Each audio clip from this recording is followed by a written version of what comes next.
Can meditation actually make mental health problems worse? Some researchers have highlighted potentially harmful effects of meditation and mindfulness practices. Miguel Farias says since mindfulness is something you can practice at home for free, it often sounds like the perfect tonic for stress and mental health issues. Mindfulness is a type of Buddhist-based meditation in which you focus on being aware of what you are sensing, thinking, and feeling in the present moment. The first recorded evidence for this, found in India, is over 1,500 years ago. The Dharmatrata meditation scripture, written by a community of Buddhists, describes various practices and includes reports of symptoms of depression and anxiety that can occur after meditation. It also details cognitive anomalies associated with episodes of psychosis, dissociation, and dispersonalization when people feel the world is unreal. In the past 8 years, there has been a surge of scientific research in this area. These studies show that adverse effects are not rare.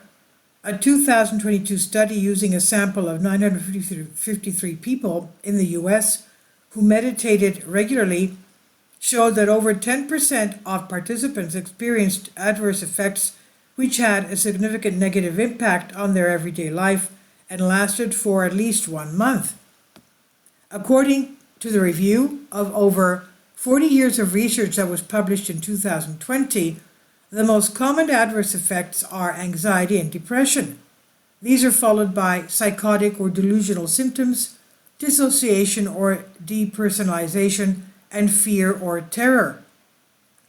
Research also found that adverse effects can happen to people without previous mental health problems, to those who have only had a moderate exposure to meditation, and they can lead to long-lasting symptoms. The Western world has also had evidence about these adverse effects for a long time. In 1976, Arnold Lazarus, a key figure in the cognitive behavioral science movement, said that meditation, when used indiscriminately, could induce serious psychiatric problems such as depression, agitation, and even schizophrenic decompensation. There is evidence that mindfulness can benefit people's well-being. The problem is that mindfulness coaches, videos, apps, and books rarely warn people about the potential adverse effects. Professor of Management and ordained Buddhist teacher Ronald Purser wrote in his 2024 book, McMindfulness, that mindfulness has become a kind of capitalist spirituality, quote unquote. In the US alone, meditation is worth $2.2 billion, and the senior figures in this mindfulness industry should be aware of the problems with meditation. John Kabat-Zinn, a key figure behind the mindfulness movement, admitted in 2017 interview with The Guardian that 90% of the research into the positive impacts is subpar. In his foreword to the 2015 UK Mindfulness All-Party Parliamentary Report, John Kabat-Zinn suggests that mindfulness meditation can eventually transform, quote, who we are as human beings and individual citizens, as communities and societies, as nations and as species, end quote. This religious-like enthusiasm for the power of mindfulness to change not only individual people, but the course of humanity is common among advocates. Even many atheists and agnostics who practice mindfulness believe that this practice has the power to increase peace and compassion in the world. Media discussion of mindfulness has also been somewhat imbalanced. In 2015, my book, which clinical psychologist Catherine Wickman Buddha Pill included a chapter summarizing the research on meditation adverse effects. It was widely disseminated by the media, including a New Scientist article and a BBC Radio 4 documentary.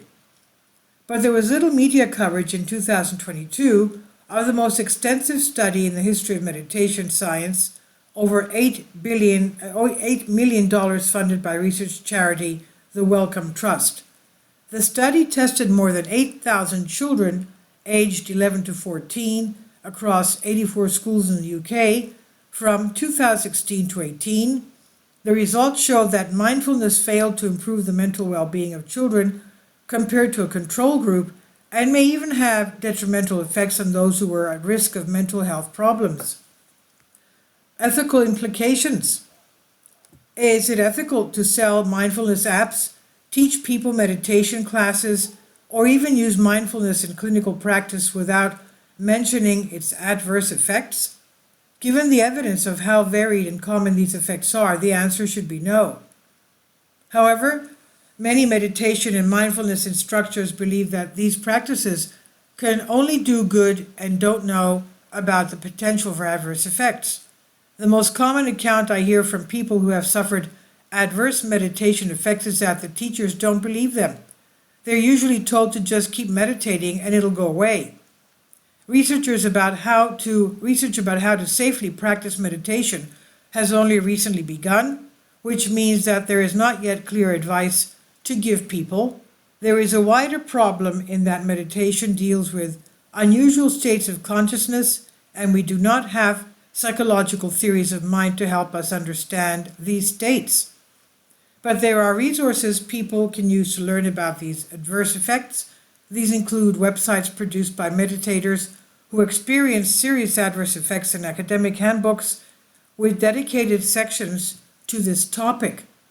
In the US, there is a clinical service dedicated to people who have experienced acute and long-term problems, led by a mindfulness researcher.